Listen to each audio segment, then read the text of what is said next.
This episode is brought to you by HP Instant Ink. No one is reading your mind, but HP Instant Ink knows when your printer is running low and sends new cartridges before you run out. So you never have to think about ink. For details, visit hp.com/instant ink Spotify. Conditions apply.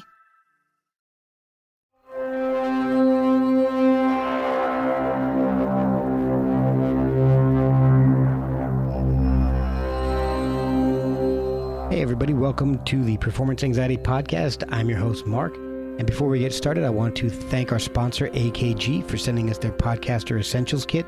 It comes with incredibly comfortable headphones and an amazing Lyra mic. And welcome Scarlett Sabet to the podcast. She's not a photographer, but she's on the podcast because of one. When I had photographer Scarlett Page on the show, I mentioned that I love this photo she had taken of a red-headed young woman with the sun shining in that space between her arm and her face, partially obscuring her. It's an incredible shot. She said, "That's Scarlett Sabet. She's an amazing poet. You should have her on the podcast." Well, I reached out and she agreed. We talk about so much here. Her acting and writing, and the moment she knew poetry was her calling. The influences of Jack Kerouac, Bob Dylan, and William S. Burroughs' cut-up poetry. And not only do we talk about the album of poetry she released in 2019 called Catalyst, that was produced by Jimmy Page, but also the more recent work celebrating the 200th anniversary of the death of John Keats. You need to follow her on Instagram at Scarlett Z. Sabet, at Scarlett Sabet on Twitter, and go check out Catalyst on her website, scarlettsabet.com. She reads some of her work on her YouTube channel, as well as her Instagram page, and follow us at Performance ANX on social media. Review and rate, please.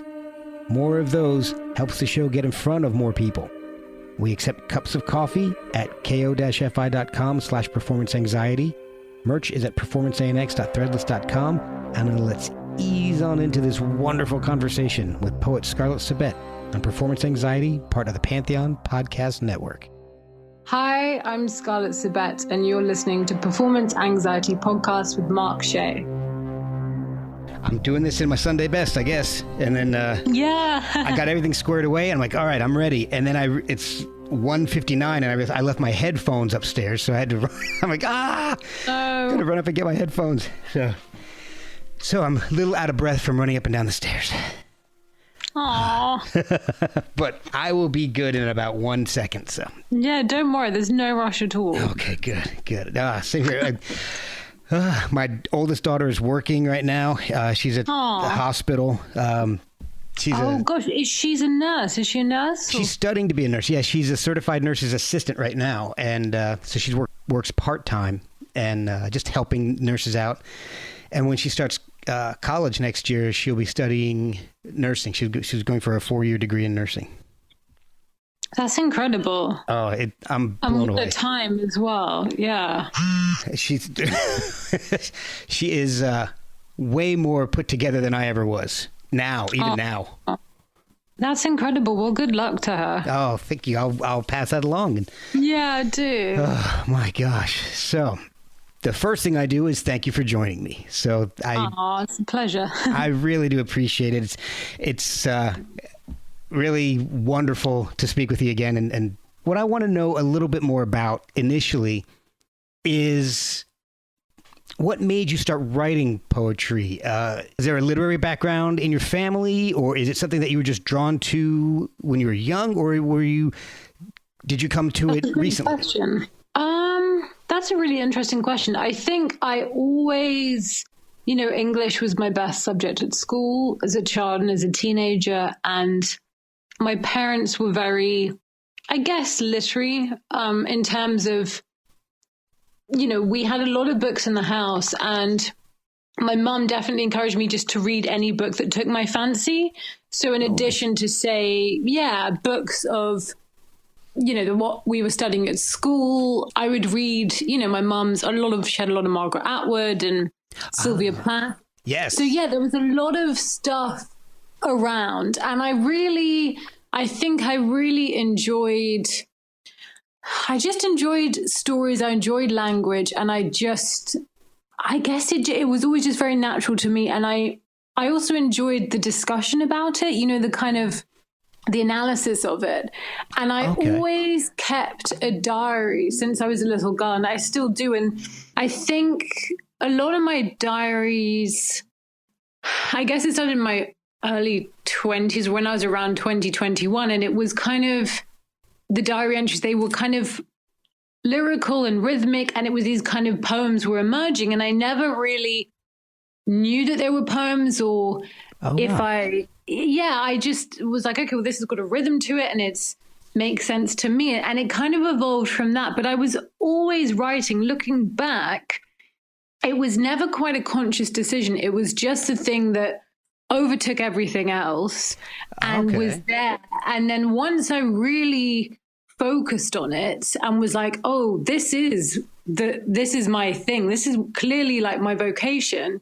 Once I focused all my energy on it, it really accelerated very quickly, which I think is very interesting. And often that's like in looking back, it's definitely an indication in life of sometimes, of course, with everything, life, you experience hurdles, whether it be in your personal life or work or whatever. We all, you've got to persevere and have stamina. Exactly. But I think it was like looking back, it went so quickly once I really focused. But it's, and I think books that really moved me at school, I remember To Kill a Mockingbird, that was, yes, I think that's probably maybe one of the only books that's actually made me cry, because that was just incredible. And I think it's so important that's, taught in schools. And I really remember reading my mum's,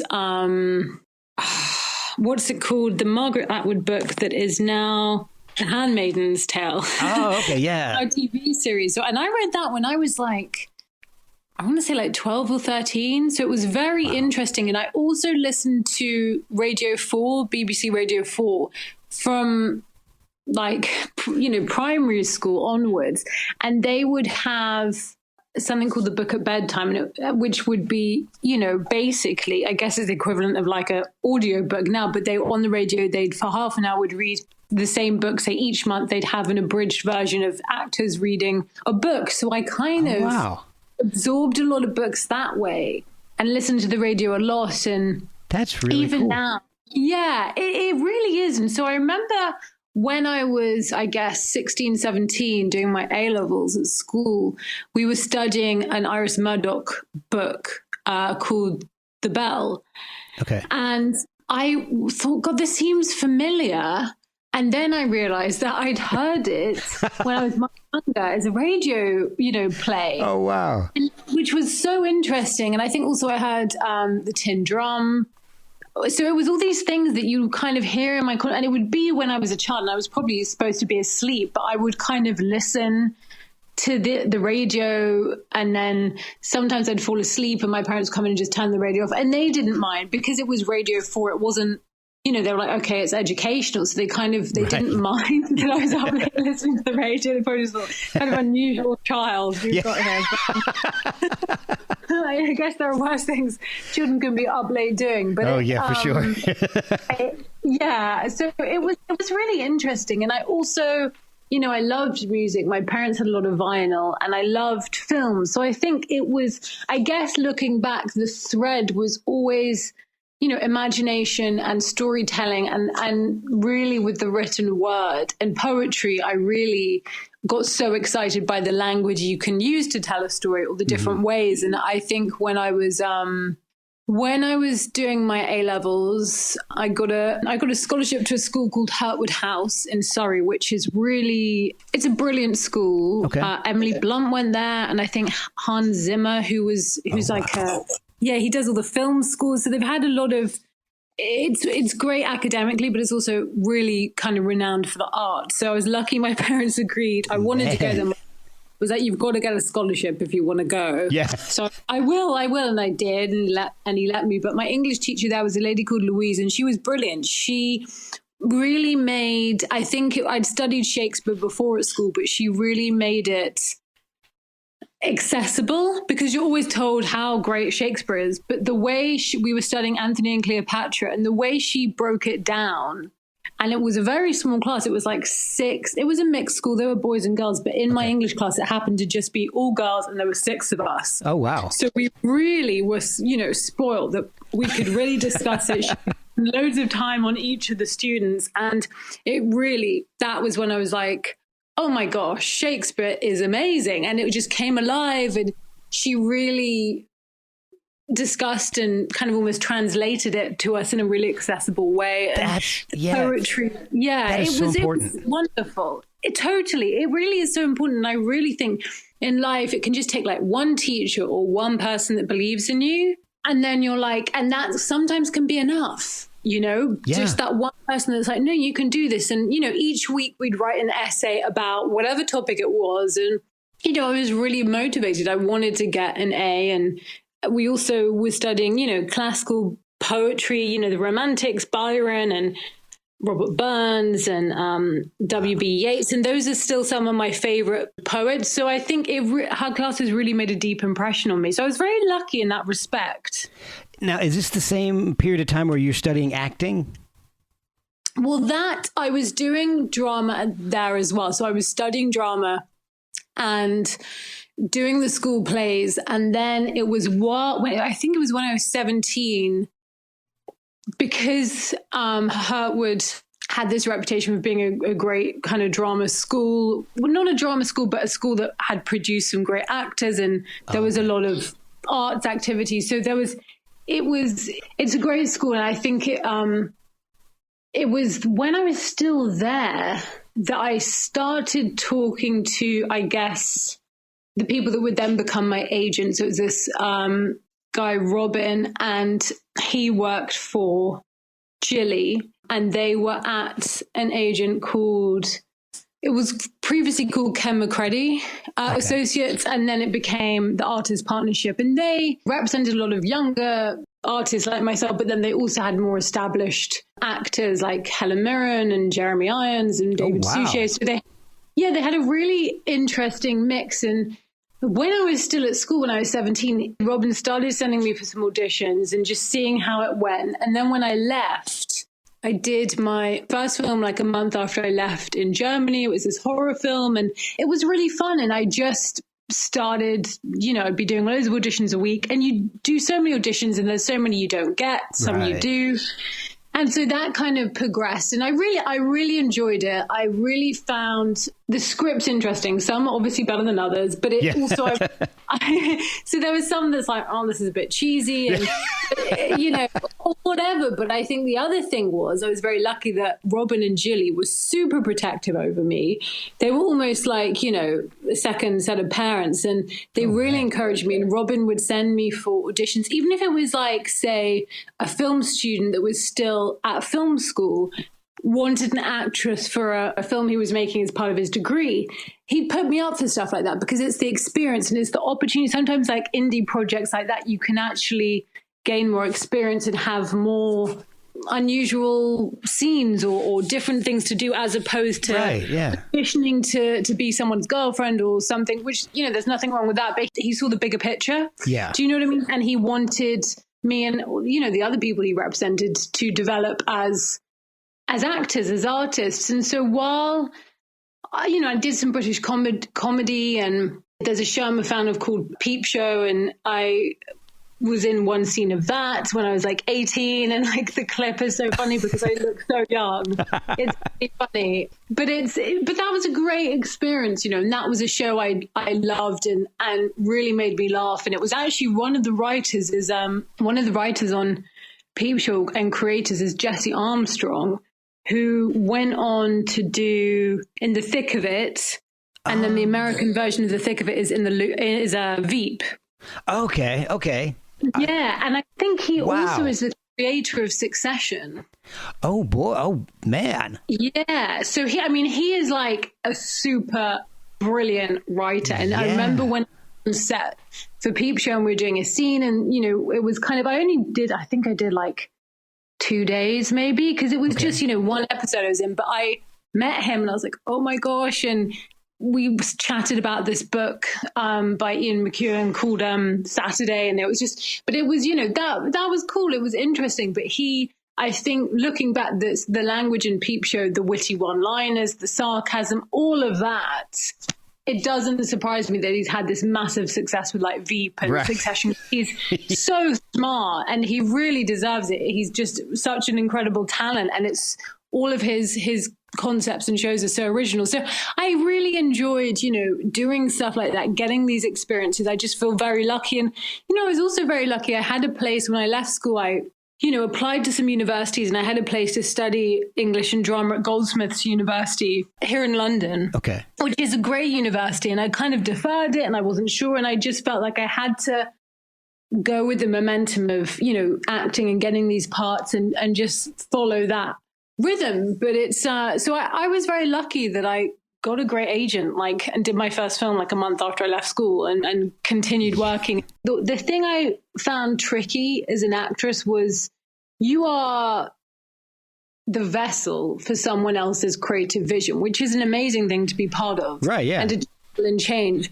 And I think as time went on, more and more, I was drawn to the language, and that was such a brilliant creative experience of conceiving something in my mind, writing it, and then having the final say on the execution of it. And it was really then that was the beginning of the shift. And then I just was writing more and more. And that became, after a while, that became the driving force. And it was what I was more interested in. And I was kind of writing poetry constantly. Okay. And also still auditioning, and then also waitressing. So it was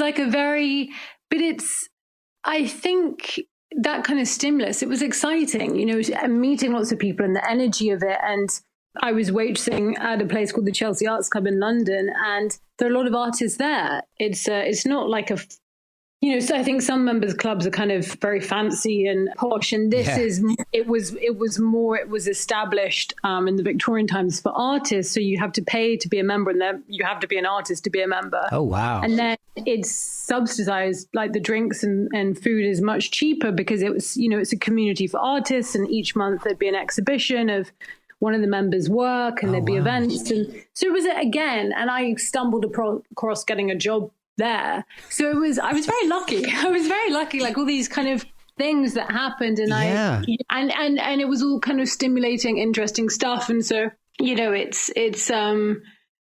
was all very interesting. And I think I was writing more and more, and I felt more and more compelled to share my work. And I was living and working in Chelsea, where the Chelsea Arts Club is. And one of my all-time favorite bookshops is the World's End Bookshop in Chelsea. Okay. And I'd hang out there a lot. I was friends with the people that ran it. And, on a Friday, like before and after a shift at the Chelsea Arts Club, I'd hang out at the bookshop, see what they had, look at, because they have secondhand books and vintage rare books. And I love that. Yeah, exactly. And just the smell, and just, it's so relaxing being there and having a cup of tea and chatting.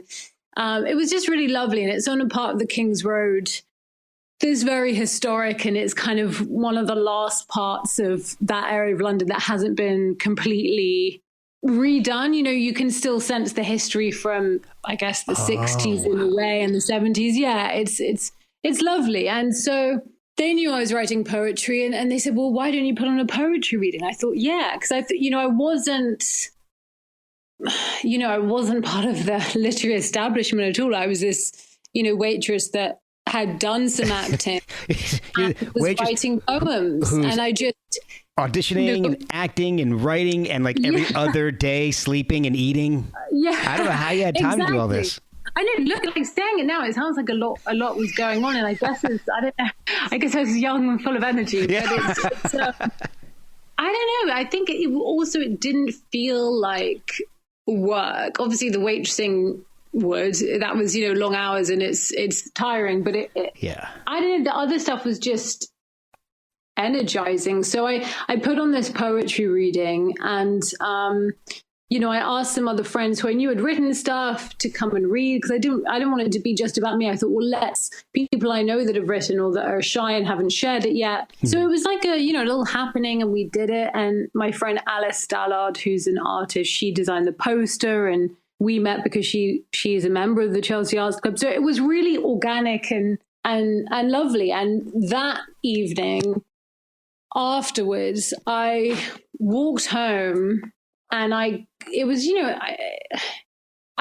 cried but it was like tears of gratitude, because I just realized that was a really important moment in my life, like while it was happening, because I knew I was gonna, focus the rest of my life on poetry. So it was really energizing and exciting. Wow. That's, to be able to know that moment that something happened, that's rare, and it's beautiful.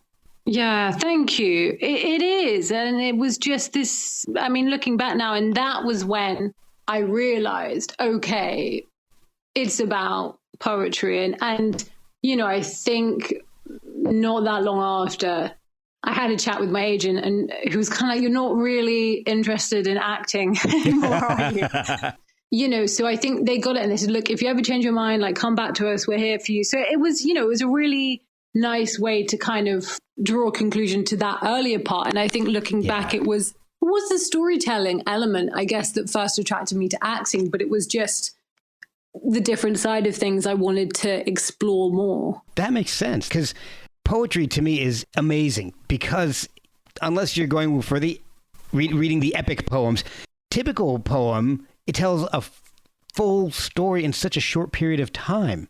Yeah. A lot like your poem Feathers, which I love, by the way. You. Oh, thank you so much. Your mouth still tastes like tears and thirst. Your touch still gets me like the very first time. Infuse these words of mine. Drip down, let it become she and him, too. Tiny breaths in her chest like birds, trapped in her ribs, like the one he gave up for her.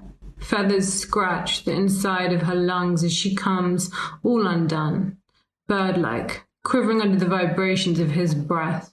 And she learned the magic of an innocent she came to crave under the palm, black and inky. Tremors learnt and the muscles transmit back, skull lit up, each more vivid than the last. Skin pale and shadow, just telltale signs of where the blood goes. He signaled every mark beneath her eye socket. Muscles relay the tremors, and the knowledge of him is now in her bones. But it tells a full story in just a few lines, and it's, to me, it's incredible that somebody has the talent to be able to do that, because I can't do it, obviously, as I'm speaking, because I'm stuttering here and it's tripping on my words constantly, but to be able to be that concise and explain something so easily, it blows me away. Oh, well, that's very sweet. And that poem Feathers means a lot to me. So I'm so glad it kind of resonates with you too. And it is, I think, the poems that I love when you're just like, oh, that's so concise and beautiful. And the language is just, it's like, wow, how do they do that? And wow, that's possible. And I think, and sometimes there are some poems like Shackles and Fifth Circle of Hell and another one, a love poem, Ocean, that, I had this thing stirring and kind of brewing. And then I sat down and it all came out. And then the way it was published was the way I first, wrote it. It came out, first draft. And then there are others that are kind of, that you work out, or you write it and then you dismantle it and then you switch that around. And so it's good to have both, it's good to, and I think that's the other thing is, like, don't be discouraged if it's not how you want it the first time. It's important to keep working at it. Yeah. Well, I think you've mentioned in the past that Rockin' Underground was written in one shot and never rewritten. Yes. No, you're right. That's another one that, I wrote on the tube in London, and I was reading, it was kind of like a stressful Sunday. I was on the District line. I was going back home. I think I'd actually seen Charlie Hanson. I was getting the District line back. He lived in, I guess, East London. I was in Chelsea. So I got on the tube home, and I was reading Leaves of Grass, which is, I love Walt Whitman, and it's such a beautiful book, but I just felt it didn't really resonate that day, and it was just like, ugh.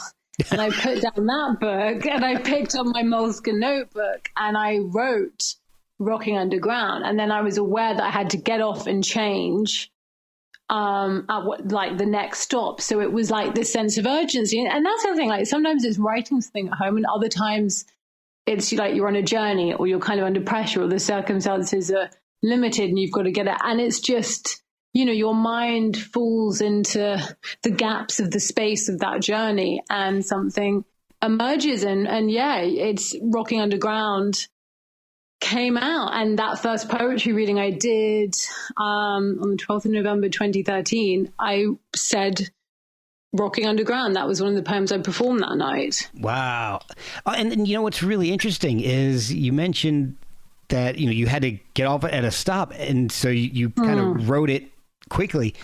And one of the recurring themes that I've come to realize on this podcast is that a lot of the creative people that I have on here are the most creative when they give themselves boundaries. And it forces you to be creative. So you gave yourself, I've got to get off of this. I got to get off the tube in this next exit or this next stop. I'm writing this and it's done. And then that was, you created something that it didn't have to be rewritten. You know, you looked at it and that's it. That's the way it needs to be.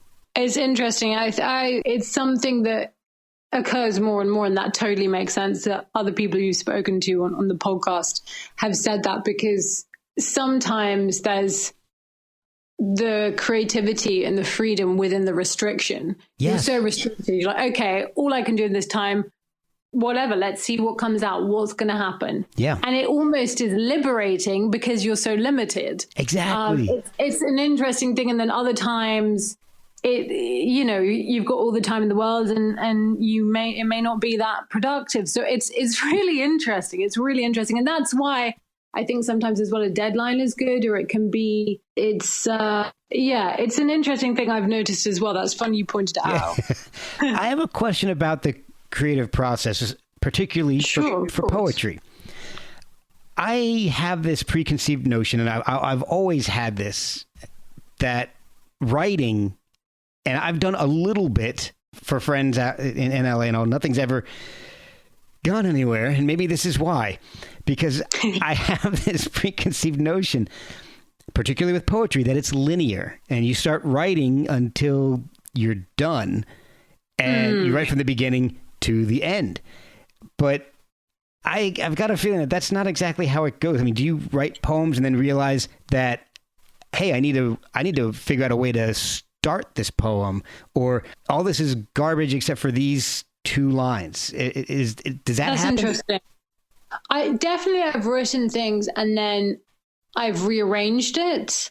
You know, you write something down and then I'll type it up, and then almost looking at it, like literally looking at the arrangement, as it were, it strikes me or it occurs to me, that would work there. In fact, I need to get rid of that. That's superfluous. Cut that. Let the poem start with that line. That's stronger. Okay. So I think in a way, it doesn't have to be linear. I think the other thing you can do is write, whether it's, a poem or a story, whatever, write the linear version.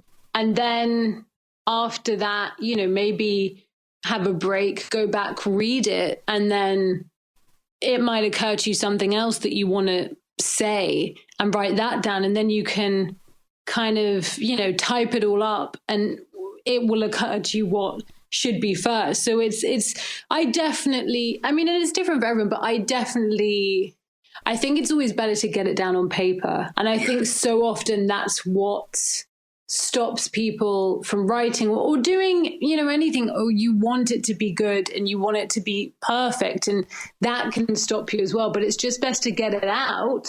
Yeah. And then the more you've written, the more you can work with, as it were. Exactly. We'll be right back after a word from our sponsors. Do you have to make yourself write every day, or do you have a set time or a set process to writing? Like every day at 8 a.m. I sit down and I write something, whether I'm in the mood or not? Or I try to do that. I think it's important to have a consistency, and it's not an option not to. And sometimes sometimes it's easier or it's difficult. And sometimes if I'm working on something and it's not flowing, or I'm getting critical, then I will just switch and work on something else. But I really try and write every day, because I think it's important to do it, and I think it's really important to be disciplined. I think especially in the creative arts, it's important to be disciplined and have a routine that works for me. So I think it's and again, the more you work, the more you'll have to work with, and the stronger you'll become at it, I think. So it's like a lot of art forms. You need to practice it, and yes, totally. I know that was part of my problem in photography, is that I felt like I should know everything already, and I wanted it to be perfect the first time, and I got so frustrated when I would have something set up in the studio and it wasn't working. And part of the problem in school is that, you don't have your own studio. You have to check it out, a studio for a certain amount of time, and then you have to leave. And so it's a little more difficult in that situation. But my natural, I don't even know what the word is, but my natural tendency is to feel like I should know how to do stuff, even though I've never been taught. I don't know. It's some. No, that makes sense. And I understand that. I've heard other people say that. And I also think doing photography, it's got to be precise, and you've got to line up. There's probably more pressure on the first draft, as it were, the first shot, or the first couple of shots in a way. It can be, especially if you're doing a photojournalistic style or something like that. Gosh. But when you're in the studio, you have a little more leeway, because, I got to move this light here. I got to move a scrim, move a reflector, change my exposure, and you've got time to do that. And I would just find if I couldn't get what I had in my head very quickly, I got very frustrated with myself. And I think part of that led to why I ended up leaving school without finishing and getting my degree. Oh, bless you. Oh, bless you. But you still take photographs now, don't you? Oh, yeah. I actually, when I left school, I actually got work in a studio. And amazing. It was almost freeing for you once you left school. You felt more creative, maybe. I felt it was weird, because I felt very disillusioned once I got to school. And all right, so this is going to go a little weird into my background a little bit here for a second, but why not? My parents got divorced in my junior year of high school, like the summer between my junior and senior year of high school. And my mom, honestly, once she left, I didn't see her for probably 6 to 8 years. I mean, at all, not at all. And that was partially my choosing, partially her choosing. It was rough on all of us kids. And that sounds traumatic. It was. And when I got to college, I wasn't ready for it. And so what you would do is you would get an assignment, and you'd have to shoot a whole bunch of film, which costs money, and then develop it, get all these prints, and then you would have critiques. So your teacher would go over your contact sheets with you and help you pick the photos. Yeah. And I had a really hard time taking criticism at that point. I was very immature.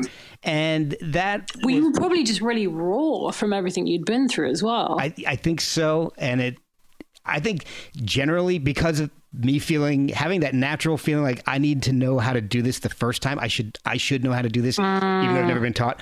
And coupled with the fact that my parents had just gotten divorced and I had that issue, I think all of that kind of came together, and really I ended up sabotaging myself a little bit in school. But I'm actually okay with it now, because I left school, and for 10, 12 years or so, I was a professional photographer. Had a blast. That's incredible. Yeah, I had a blast doing it. Only stopped when I needed steady income, because my wife and I decided to start a family. And sure. She had the steady income working at the bank and the insurance and all, and I was the artistic one doing stuff. And then she wanted to stay home with the kids, and I said, I'm completely behind you on that. Let me get a job.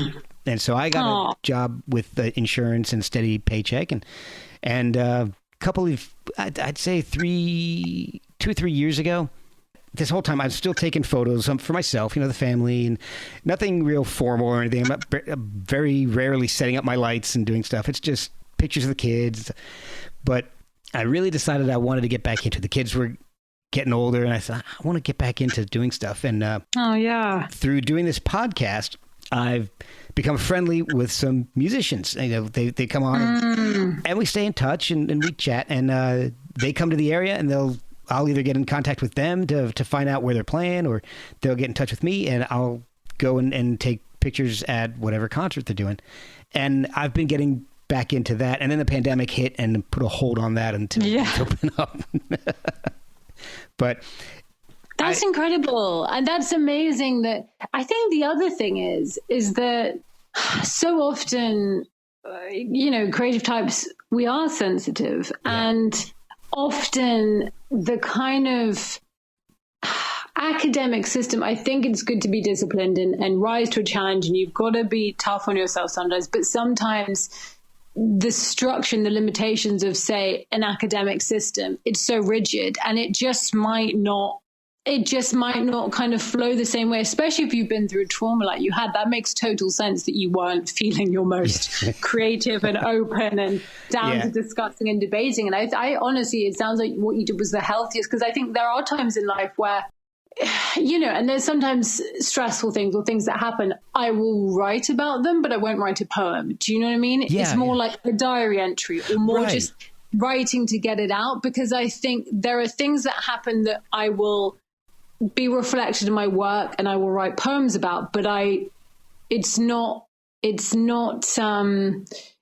there's a separation. Do you know what I mean? And I think it sounds like what you did was really healthy, because you took the time to step back, and then you were able to reapproach and have, 13 years as a photographer is incredible. And to have a really long, fruitful career, and then segue and shift and then get back into it naturally. It's obviously just something within you. And I think that's really important as well. I think so often it's important to pause and listen. If it's not flowing, if it's not coming out, then it's okay to take a break and, take care of yourself in other ways that you might need. I think that's really healthy as well, because I think also it's so easy to put pressure on yourself, and then that in turn can create more pressure, and it's, a never ending thing. It does. It becomes a catch-22, and it's just totally. And it's funny because I look back at when my wife decided she wanted to stay home with the kids, and that happened at just the perfect time, because I was really burnt on what I was doing. I was living I was living in a really rural area. I couldn't do my creative stuff that I wanted to do. I was having to shoot weddings and things like that, and I always hated doing that.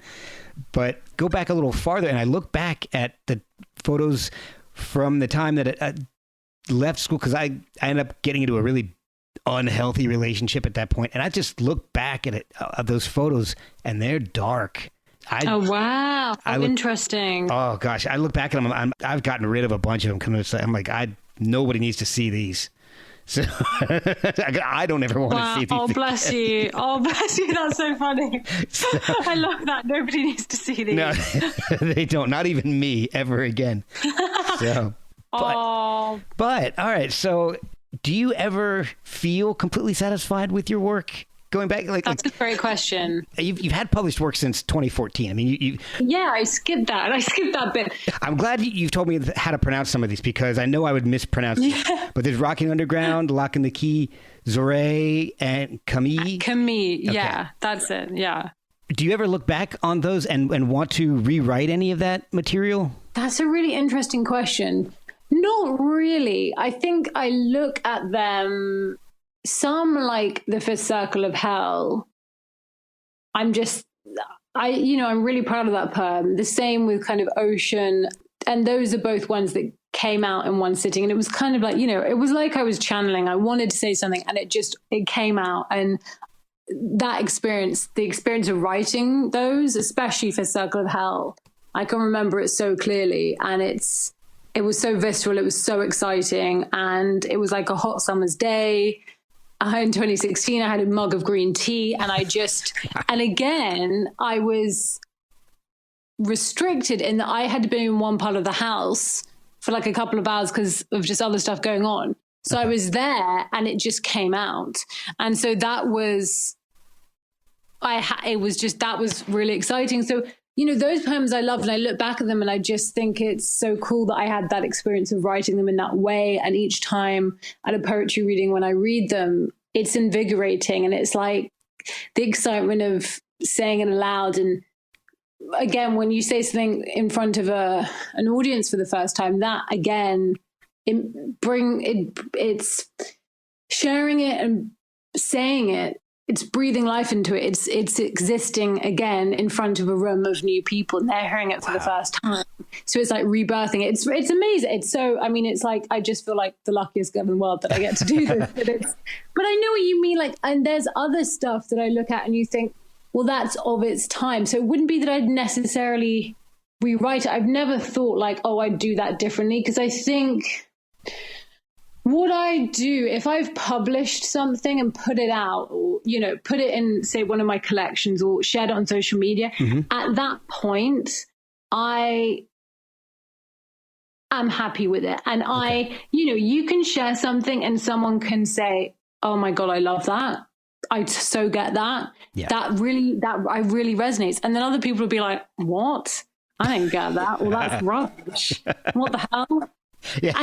But it doesn't matter, because if I've put it out and I believe in it, then the subsequent reaction somewhere down the line on, you know, whether it's social media or something that they're just like, meh, or they, you know, they don't get that one, but they get something else, it doesn't matter. And I think what's so important is because you are putting yourself out there when you're creating anything, and it's your work, it's your job, it's what you love, it's this vocation that you really, the idealism of it. And clearly you get that as well, that you started to feel compromised in having to do all these, you know, all these wedding photo shoots.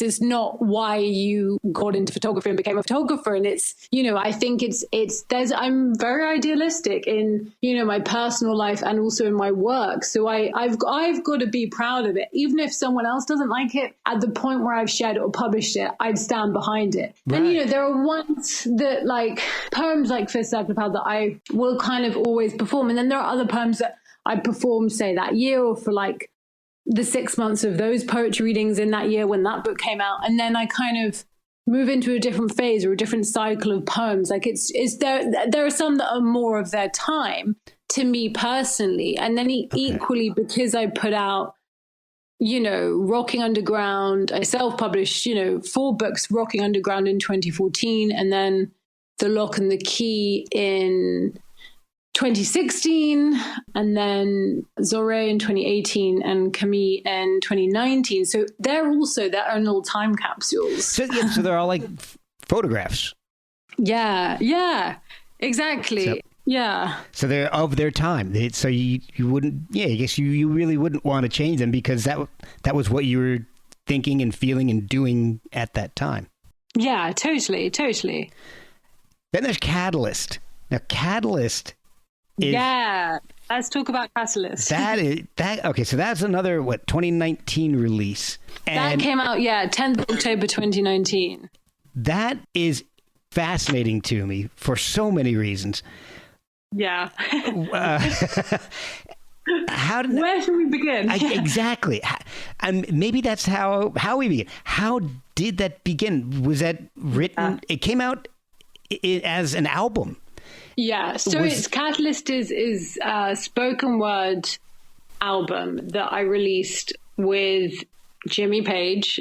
Yeah. The brilliant artist, producer, creator, guitarist. The man who started my obsession with music. I'll be 100% honest with you. Oh, that's wonderful. I'll tell him that. That's so sweet. He's the best. I mean, he just is, undeniably. And we were friends. We knew each other. We had some mutual friends, and we lived in the same part of London, the kind of Chelsea, Kensington area. Okay. And we both went to the same bookshop, the World's End Bookshop, and we'd met, we had a couple of mutual friends, and we'd met a bunch of times, and he came to that poetry reading, my first poetry reading, and he afterwards, I remember he just said, "Your words cut like a knife." And I said, "Gosh, thank you." And it was such a pivotal night for me in terms of, I knew poetry is what I was supposed to be doing and dedicating my life to it. And then obviously now I know that obviously in some ways it was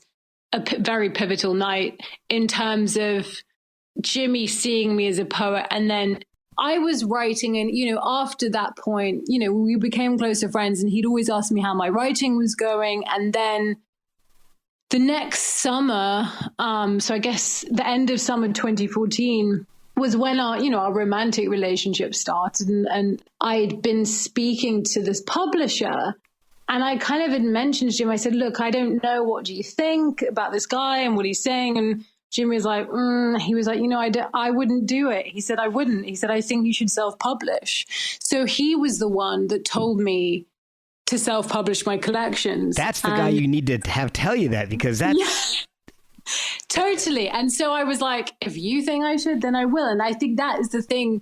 Creatively, I always defer to his opinion. And if he likes a poem, if he thinks it should go in, then I trust his opinion, and I'll just I'll always take his suggestions, because he's the artist I respect the most, apart from being obviously the man I love. His vision is unparalleled, really. So he suggested I put out that first book, and I set up my website, and it was, it's a slower burn when you self-publish. And I'm sure, people, I think it's changed now, but even then in 2014, some people was still slightly snobbish. I think that's lessened now, but at the time some people were. But it doesn't matter now, and it doesn't negate the work.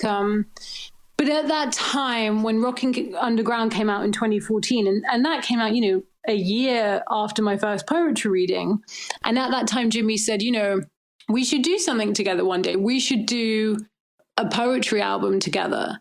And I thought that was a very interesting idea that he would suggest that. Yeah. And he's got his own connection with poetry and the arts. And, obviously he's this incredible musician and music lover, but he's got a great passion for literature and architecture and, everything. So it was something he always wanted to do, and he wanted it to be subversive, but he wanted it to be at the right time. And, and I remember after I did City Lights, I read at City Lights bookshop in San Francisco, which was like a dream come true. And I remember afterwards he was like, "Well, you can do anything now." Yeah. And it was kind of, it was like 2018, we went to the Caribbean for Christmas, which was a lovely treat. And that was, Jimmy brought kind of a cassette tape with him, and we started experimenting and doing the guiding track. And actually that's when we did Rocking Underground. So actually, oh wow, Catalyst, the album, opens with Rocking Underground, because that was the first. It's a significant poem. It's the name of my first book, and it was the first poem Jimmy heard me say. And it just made sense. So I recorded it on this cassette tape in the Caribbean over Christmas 2018. And Jimmy really liked the sound of it, the vibe of it. It kind of took on its own character, almost like an Orwellian atmosphere. And that version is what is on, I don't know how, but he transferred it, and that's what's on the album, is that actual first experimentation. Oh, wow. That was incredible. Yeah. A city rat dressed in black, worn down underground, trying to block out the pain, the thoughts that make you go insane, that crawl inside your brain when you weren't looking, distracted by hunger and fame and the simplicity of your day-to-day pain, until you wake up, look in the mirror, realize you're not the same. You keep separating your brain, but you try to assimilate, continue to be the same in your own unique way. Jump on the great city train, give up your seat, get on your knees and exclaim, "All hail, king of all things the same." Sit back down, sit yourself back down, put your brain back down, back to sleep, hush your sound, because your talk's too loud for things above ground. So let the rhythm rock you, carry you down, back underground, but it all smells the same. The girls are so pretty, they all look the same. So don't blame your brain, don't explain, don't talk. All the sounds underground make the same sense, no sense. They don't carry a sound, so just keep rocking underground. And it's just, we recorded Catalyst at home at Tower House, which was great because it was, you're comfortable at home. And again, it was just fascinating working with Jimmy. Obviously, we're together in a relationship, and prior to that, we were good friends. So we're very comfortable with each other and understand each other. And I think the collaboration, our emotional connection, it lends itself to a fruitful artistic collaboration. And that's a big question I had for you. Yeah. Because I don't know, maybe I'm throwing out my personality flaws at this point, but I think working with people you love, it for me can be difficult because, if let's say I'm Jimmy Page and my wife is you, and I'm not really thrilled. That's a weird sentence. If I'm not really thrilled with the take she made, it would be so hard for me to say, all right, that's not really... Do it again, or let's do something different. That's not what we're looking for. Was that that's difficult? Really interesting. Or did that happen very often? I think no, really. I think by the time we did it, because I'd known that we did the Rocking Underground like Christmas 2018. And then when we actually recorded the rest of it, it was it was the week starting May 13th, 2019. Okay. And so by that point, he first mentioned that we should do something like this together kind of November 2014. So it was years later. And I think I'd also just done so many poetry readings. So I approached the recordings like a poetry reading. And I was very primed and very ready and had this adrenaline. And it just felt like a natural progression for me in terms of my work, and then for us together in this collaboration. And I think he was so energetic about it. And the other thing is, I guess for kind of listeners that haven't listened to Catalyst yet, it's a poetry album, but there's no musical instruments. And this was the whole thing. Jimmy said, I want to do this poetry album. I want to do it really different. And I want to make this sonic landscape out of your voice and your poems, but without music. And he said, do you understand what I mean? And I said, not really. And he said, you will. You're going to get it when you hear it. I think, obviously in making Catalyst, when he said he wanted to make this sonic landscape without musical instruments, but its own kind of, I think what we did was we created like this new language in the poems and new music. And I didn't understand what he meant when he explained it, but I think I just had implicit trust in him. So I was, in a way, I was just willing to try anything. And some things come to the fore when I recorded Cut Up. Yes. When I record that, or not when I record that, when I perform that poem at a poetry reading, it it's an impassioned performance. Yes, for sure. And the first take I did of that, I did it like I would at a poetry reading. And then it kind of occurred to me, this is a different format. It's a record. And I did it. I changed it. I went back and I said, I want to do it differently. And I did it very controlled, just saying it in a much more controlled, different, slower, quieter way. But then with the kind of the production Jimmy did, it made it this kind of almost kind of sinister track on the record. So I think it's some things as you're going about the process of recording, you get these instincts and like, actually, let's try it like this. But there was never really a point where, I don't know, I think that's the other thing. We were just on the same wavelength, and I was just ready and willing and just so excited. And he was so impassioned. And I think that was the key and the gift, is that, obviously our closeness personally, and then just my faith in him my implicit faith in him as a producer and as an artist was incredible. And it was an amazing experience. Probably the person I'm closest to, having, lived together for years, and the man I love, but to see him in this different role.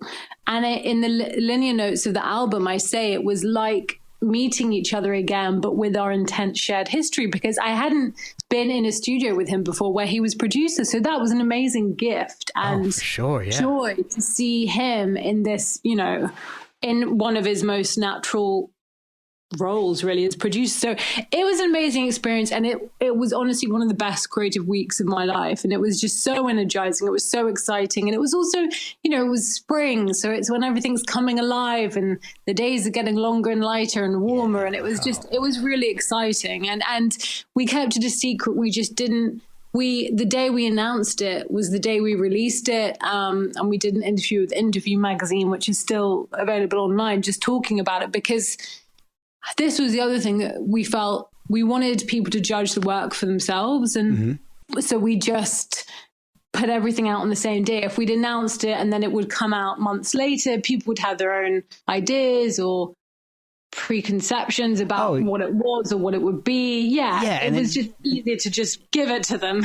and having Jimmy's name on it, no matter what you tell anybody, they're expecting to hear some kind of Jimmy Page guitar somewhere. Totally. And if they don't, then they're gonna be. Where is it? Yeah, exactly. Where's Jimmy on this? I thought so. Totally, and that's the other thing he said to me. He said, "Look, some people are going to love this, and some people won't." And I said, "Look, that's okay." And that didn't bother me, because he was so passionate about it, and he believed in it, and he wanted to do something unexpected. And I think this is the other thing. I mean, Jimmy is in a position where he can do pretty much whatever he wants. Right, yeah. He's got so many options, and he gets so many offers, and there's so many things of like, we'd love you to do this, or come and play on this, or come and do this. Imagine what he gets offered. And he's like, well, sure, I could do that, but why, I want to do what I want to do. And I think that's also part of the magic of him, is that he's concentrated his energy on what he wants to do. And he's not, you see some people that perhaps, feel they have to do something or compromise themselves or to be relevant, or I should want to show my face there. And he's just always done the artistic challenge and to push something or do something unusual and unexpected. And I think that's, to him, is what is exciting. And I think, again, personally, I always, if I've done a poetry reading somewhere, say City Lights, which I will, it's always a pleasure and an honor to, I've done 2 readings there now, and that was amazing. But you also want to challenge yourself to do something somewhere else, or you've written a poem one way, I want to try something in a different way, or it's just, I think it's do something, be brave within your work. I try and always be brave, and at least yourself when yourself more than anyone else when you're being brave or when you're playing it safe. And I think Jimmy's passion for the project was kind of my suit of armor in it. It's like he believed in it so much, and I love it. And as time goes on, I love it more and more. And I'm just so proud that we did that. And I think it's so cool that he did that. It's just, it's incredible. It was so much fun as well. Can you explain the method that you used in Cut Up? I was trying to write this kind of epic poem, and I think I had like 20 pages. And it was getting a little suffocating. And it was like, I'd got all these papers and I'd been writing it out and writing it different ways. And it was getting a bit like, okay, this needs to end. Yeah. And it needs to end soon, because I can't take it much longer. I saw a great thing at a poetry festival in Ireland that I performed in once. And I saw one of the other authors, and they were saying that someone once said to them, how do you know when it's time to publish? And he said, when you can't stand your own filth anymore, then it's time to put it out, when you can't stand it any longer. And I just thought that was so funny when you're like, you know what, this needs to just finish.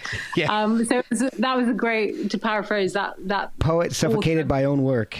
Yes, exactly. So I just thought, I'm just going to cut it up, literally. So, I wrote it all out and I cut it up, and I was obviously happy with the parts I cut up, and they had, it was lines I was I was confident in what I was trying to say. And, I just rearranged it.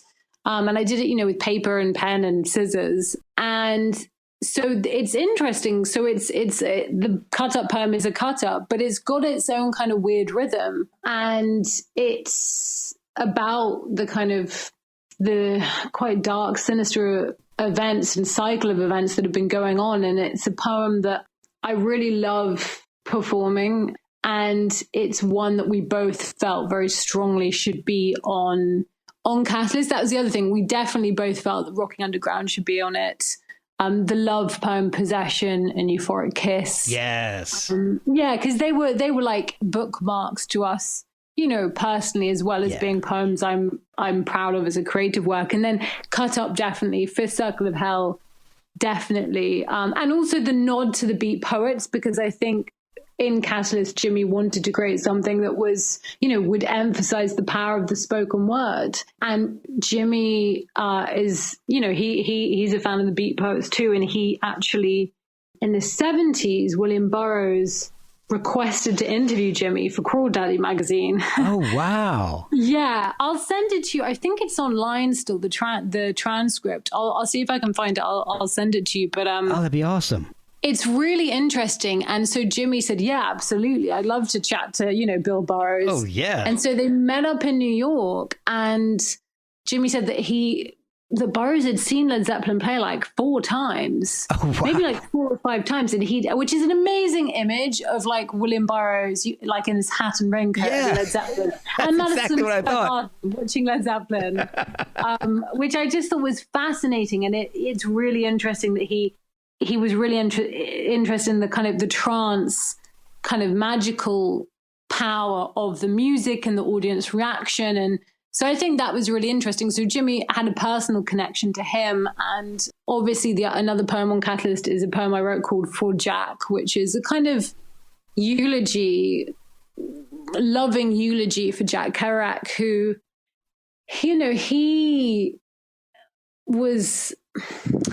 had this overnight fame and success when he had On the Road published. Right. And he pioneered this new style. He's influenced by jazz, very much influenced by his friend Neil Cassidy.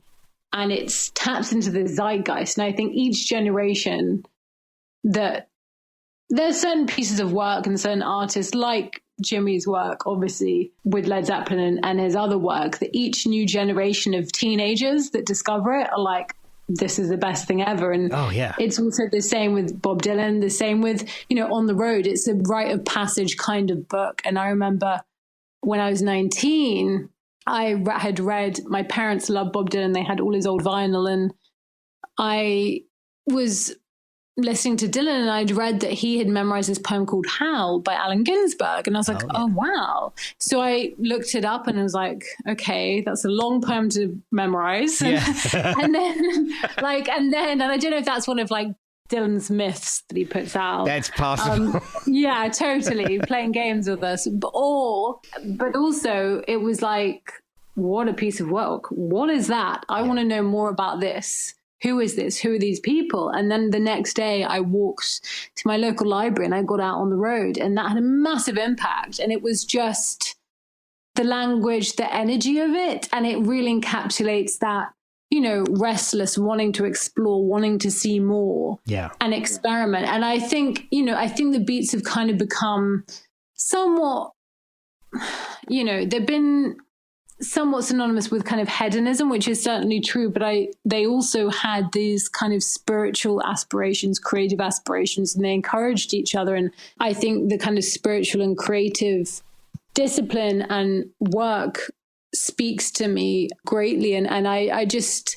the fearlessness and the experimentation and the kind of, in their time, they made history and they're very revered now, but they were also kind of outcasts and outsiders. And I definitely, a lot of my life, I've also been, an outsider that's finds themselves in, unusual situations, if that makes sense. And it's just, it's definitely, I think definitely being a poet. And also I think a photographer, I'm sure you relate, you observe, you take stuff in, you absorb stuff, and then it comes out in your work.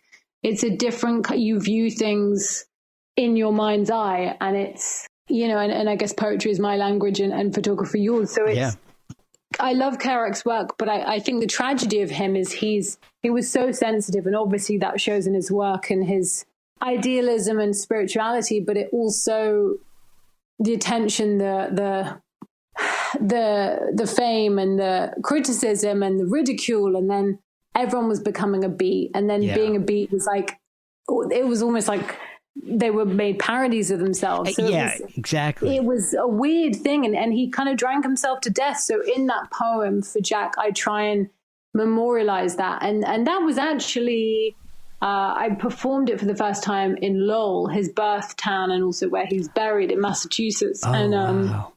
Yeah, that was amazing. The first time I read at City Lights, there was a guy who had came and saw my reading. I read with Janica Stuckey, who's a great poet, and a guy in the audience said, you know, Chris Porter, he said, I'd love you both to perform at this festival I'm organizing in October for Jack Kerouac. So we both performed, and I, between the poetry reading in March at City Lights and then the festival in Lowell in October, I wrote this poem and I debuted it there, and it was just thinking of him and just this kind of, again, I guess I wanted to capture him. So that was a poem that we really wanted on Catalyst as well. You, who let your own gift decay, you who I remember every day to honor my own face and pen, you whose face I saw reflected in my grandfather's Catholic forefathers, you who flinched unbearable under scrutiny, who tried to exist as lightly as possible through your own desecration, crucifixion, mortification, whose tears and fears were exasperated by the ocean, you who uncomfortable in applause put down your own book, you who destroyed your beauty with hops and yeast, smeared the... bless Jack. Well, it's funny, bringing up the Beat Poets, Howl actually inspired one of my favorite albums, Black Rebel Motorcycle Club's Howl. I don't know that. Oh, wow. Yeah, you should check it out. It came out, I want to say 2003, 2004, and it was a big shift for the band because they were little on the heavier side, like the psychedelic shoegaze side, and this a lot more acoustic work, and it's a really... I loved the band's first album. Their second album, I wasn't really too... Wasn't your favorite? Yeah. In fact, to this day, it's still my least favorite album of theirs. But Howl was their third album, and they kind of realized that they were on a path of self-destruction, and they couldn't keep doing the same stuff. And so they just... Oh, wow. Yeah, they just stripped it all down and said, we're going to do this album the way we want to do it. And if nobody buys it, at least we did it our way, and we ended our career our way. And good to them. They're still playing. They've actually become good friends of mine, and it's just because of the podcast, yay! But that's so cool. Oh, they're an amazing band. In fact, their last two albums are possibly my favorite albums that they've ever done. That's amazing. So speaking of things being of influences and maybe more inspiration is the right word. I had a really interesting idea. Cut Up kind of inspired something in me. I thought of something really interesting, and I don't know if this has been done before. I thought I had an inspiration when I heard Cut Up, and I learned, more about it. Sure. And the process about it. And I just pulled away from the mic for some reason. I don't know what the heck I'm doing here. Everybody just came home, so I'm trying to, and they brought me chicken nuggets. Oh, nice. So I'll have to eat them a little later. Actually, that's why I was leaning away from the mic, but I'm going to move them because the dog is still wandering around the house, and I don't want him to get my nuggets. Oh, that sounds terrible. I don't want him to get my chicken nuggets. Yeah. Okay. So I heard Cut Up, and I had learned a little bit. I don't know what to say learned about, but I guess maybe that's the best way to put it, about the Cut Up process from Burroughs and all. And like probably 50% of this planet, I have done some